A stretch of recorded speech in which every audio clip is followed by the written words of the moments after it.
존경하는 국민 여러분, 이번 대통령 선거 얼마나 화나고 걱정이 많으십니까? 오늘 저는 여러분이 궁금해하실 만한 것 중에서 두 가지에 대해서만 말씀드리겠습니다. 하나는 저희 개인적인 문제로 제가 어떻게 김문수를 지지하게 됐는가 하는 것입니다. 또 하나는 공통의 문제로 이번 선거는 무슨 선거인가 하는 점입니다. 먼저 저 이낙연은 왜 김문수에게 표를 준다고 했는가? 저도 일주일 전까지도 김문수 지지를 상상하지 않았습니다. 김문수와 저는 같은 대학교의 입학 동기지만 단과대학이 달라 한 번도 만나지 못했습니다. 학교에서나 사회에서나 가는 길이 달랐고 중년이 돼서 정치판에 들어간 뒤에도 진영과 이념이 달랐습니다. 기본적으로 출신 지역이 영호남으로 갈렸고 주변도 달랐습니다. 이번에 저는 선거와 거리를 두고 조금 편히 지내고 싶었습니다. 저희 가족들도 제가 그러기를 바랐습니다. 만약 제가 김문수를 지지한다면 저희 고향 사람들과 옛 동지들은 화를 내실 것이 분명했습니다. 그런데 지난 주말에 저는 예상치 못한 경험을 했습니다. 저는 조용히 생각을 정리하려고 사흘쯤 서울을 떠나 있었습니다. 그때 저는 길을 걷다가 모르는 사람들과 마주치곤 했습니다. 놀랍게도 꽤 많은 분들이 저를 붙잡고 하소연하셨습니다. 이 나라가 어떻게 되는 겁니까? 이 총리께서 어떻게 좀 해보세요. 그런 하소연이었습니다. 저는 대한민국이 괴물 독재 국가로 추락하지 않도록 하는데 조금이라도 도움이 돼야겠다고 결심하게 됐습니다. 그리고 괴물 독재 국가를 막으려면 부득이 김문수가 필요하다고 고심 끝에 결론지었습니다. 인간 김문수도 다시 살펴보게 됐습니다. 그는 저와 같은 날 같은 대학교에 입학했지만 졸업은 저보다 20년이나 늦었습니다. 그는 입학 직후부터 노동운동에 뛰어들어 학교에서 제적되고 감옥도 들락거렸습니다. 그는 중년에 김영삼 대통령의 발탁으로 정치에 입문해 국회의원을 3번, 도지사를 2번 했습니다. 그런데 지금도 봉천동 25평 아파트에 삽니다. 그에게는 제 마음에 들지 않는 것도 있습니다. 때로 극단적 인식을 드러내거나 광화문 목사님과 가까운 것이 제 마음에 걸렸습니다. 그럼에도 불구하고 그의 치열하고 청렴한 삶에 대해서는 같은 시대를 살아온 사람으로서 머리가 숙여졌습니다.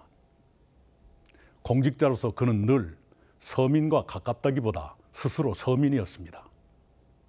도지사를 하면서 택시를 운전하는 등 삶의 현장에 밀착하며 일했습니다. 게다가 서울과 수도권을 관통하는 광역 지하철 GTX도 지금 우리를 먹여 살리는 평택 반도체 단지도 그의 작품입니다. 그의 그런 장점과 무엇보다도 괴물 독재 국가를 막아야겠다는 절박한 마음에서 저는 김문수에게 한 표를 찍기로 했습니다. 괴물 독재 출현이라는 국가 위기 앞에서 우리 모두는 진영과 이념과 지역의 차이를 뛰어넘어야 한다고 생각했습니다. 제가 편히 지내겠다는 마음도 버려야 했습니다. 그래서 제가 몇 차례 만남을 거절했던 김문수를 만났습니다. 그와 저는 국민 통합을 위한 공동정부를 구성해 운영하고 개헌을 매듭지어 3년 안에 제7공화국을 출범시키고 퇴진한다는데 합의했습니다. 다음, 이번 선거는 무슨 선거인가를 말씀드리겠습니다. 더불어민주당은 내란 심판의 선거라고 말합니다. 옳습니다. 윤석열 전 대통령의 시대착오적인 비상계엄 선포는 심판받아 마땅합니다. BTS의 노래가 빌보드 차트를 석권하고 영화 기생충이 아카데미상을 받은 대한민국이 한밤중에 비상계엄을 선포하는 나라로 추락한 것은 용서할 수 없는 일입니다. 민주당은 비상계엄을 신속히 해제하고 윤석열 전 대통령을 단기간에 파면하는 데 앞장섰습니다. 그런 민주당이 만약 법적 도덕적으로 시비할 것이 없는 후보를 내놓았더라면 이번 선거는 내란을 심판하고 국가 미래를 설계하는 아름다운 선거로 깔끔하게 진행됐을 것입니다. 그러나 민주당은 12개 범죄 혐의를 하나도 벗지 못한 사람을 후보로 내놓았습니다. 민주당은 그 후보의 사법 리스크를 없애기 위해서 검찰은 물론 사법부까지 파괴하려고 덤비게 됐습니다. 그 결과로 내란 심판이라는 원래의 선거 쟁점이 희석되고 괴물 독재 국가를 막자는 쪽으로 쟁점이 옮아가게 됐습니다. 괴물 독재 국가는 한 사람이 입법권에 이어 행정권과 사법권까지 장악하는 건국 이후 초유의 사태를 말합니다. 지금 양대 세력은 내란 심판이냐 독재 저지냐로 싸우고 있습니다. 내란 심판과 독재 저지는 모두 중요합니다. 그러나 내란 심판과 독재 저지는 두 가지 점에서 다릅니다. 첫째, 내란 심판은 이미 정리 단계지만 괴물 독재는 눈앞에 닥친 미래의 문제입니다. 비상계엄 선포와 관련해 윤석열 전 대통령과 부하들은 자리에서 쫓겨나 재판을 받고 있습니다. 정치적으로나 법적으로 정리되는 단계인 것입니다. 그런데도 민주당이 내란 세력 척결을 계속 말하는 것은 주로 그들 마음에 들지 않는 대법관과 판사를 비롯해 검찰, 경찰, 정치, 기업, 언론계 인사들을 겨냥한 것일지도 모르겠습니다. 비상계엄은 그렇게 정리 단계지만 괴물 독재 국가는 일주일 뒤면 현실이 될지도 모를 공포입니다. 그래서 더 두려운 것입니다. 두 번째 차이는 이것입니다. 비상계엄에는 견제 기능이 있었지만 괴물 독재 국가는 견제 기능이 마비됩니다. 비상계엄은 헌정 질서와 민주주의를 파괴한 폭거였습니다. 그러나 국회의 해제 결의라는 견제 기능이 작동했기 때문에 2시간 33분 만에 해제가 결의됐습니다. 윤석열 전 대통령에 대해서도 마찬가지입니다.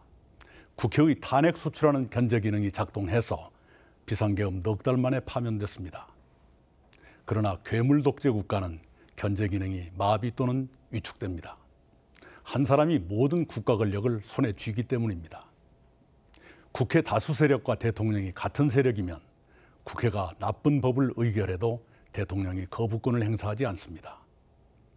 대통령이 자기 자신을 포함해 무리하게 일반 사면을 단행해도 국회가 동의해 줍니다. 국회가 대법원장을 탄핵 소추하면 대법원장은 즉각 직무 정지됩니다. 견제 기능은 민주주의의 핵심입니다.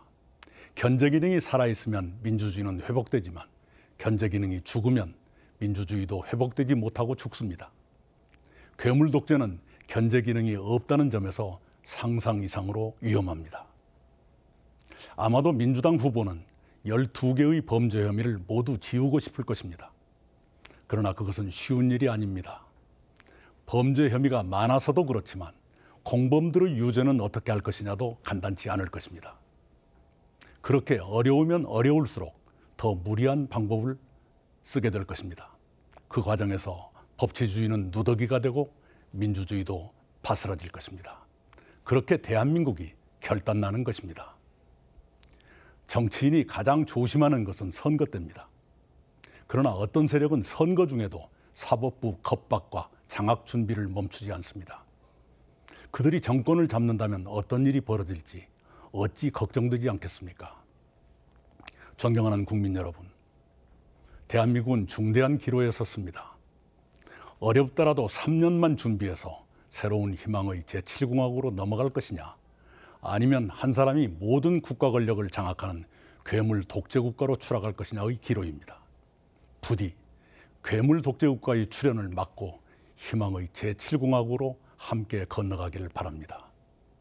그러자면 국민 여러분 한 분도 빠짐없이 투표에 참가해 주셔야 합니다. 사전 투표도 많이 이용하십시오.